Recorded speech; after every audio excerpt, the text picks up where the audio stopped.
पुराने मोहल्ले में एक घर था जिसे लोग कभी नूर वाला घर कहते थे। इस घर में एक बूढ़ी माँ, उसके 2 बेटे और एक बेटी रहते थे। कभी इस घर में बरकत, हंसी और मोहब्बत की खुशबू फैली रहती थी।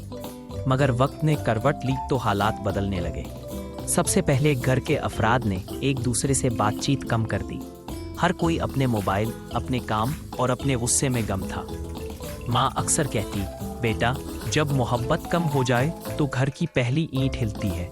लेकिन बच्चों ने ना सुना, ना समझा और ये घर आहिस्ता आहिस्ता अपनी रौनक खोने लगा। घर की दूसरी बड़ी अलामत झूठ और बदगुमानी बनकर सामने आई। दोनों भाई छोटी छोटी बातों पर झगड़ने लगे। बहन अपने कामों से बेपरवाह रहने लगी।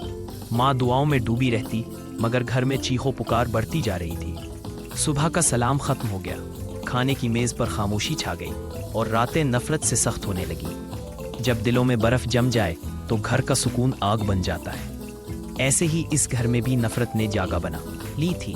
माँ ने कई बार समझाया कि जिस घर में झगड़े हो वहां से अल्लाह की रहमत उठ जाती है, मगर किसी ने उसकी बात को अहमियत ना दी।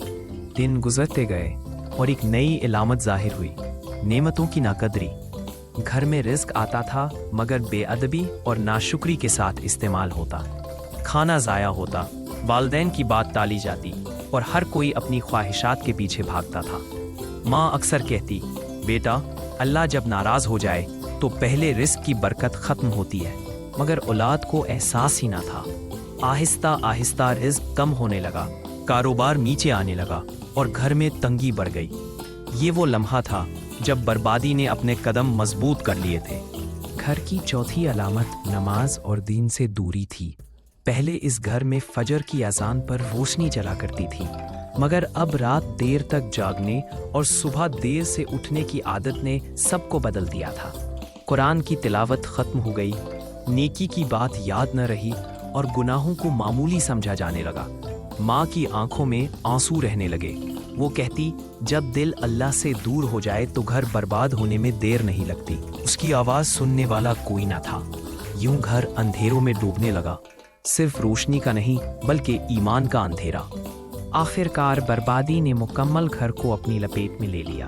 भाई एक दूसरे से अलग हो गए, बहन रिश्ते में मुश्किलात झेलने लगी और माँ तन्हाई का शिकार हो गई। मगर एक दिन माँ बीमार पड़ गई। उसकी बीमारी ने बच्चों की आंखें खोल दी। उन्होंने माँ के पास बैठकर पहली बार सोचा कि आखिर गलती कहाँ हुई।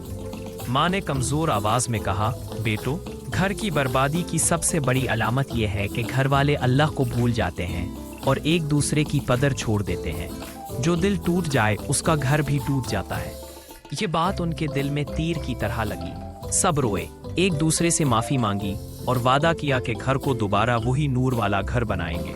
यूं समझें, मोहब्बत, सच्चाई और नमाज ने इस घर की डूबती कश्ती को दोबारा सहारा दिया और साबित कर दिया कि बर्बादी इंसान के हाथ में है, मगर बचाव भी इंसान के अपने अमल में है।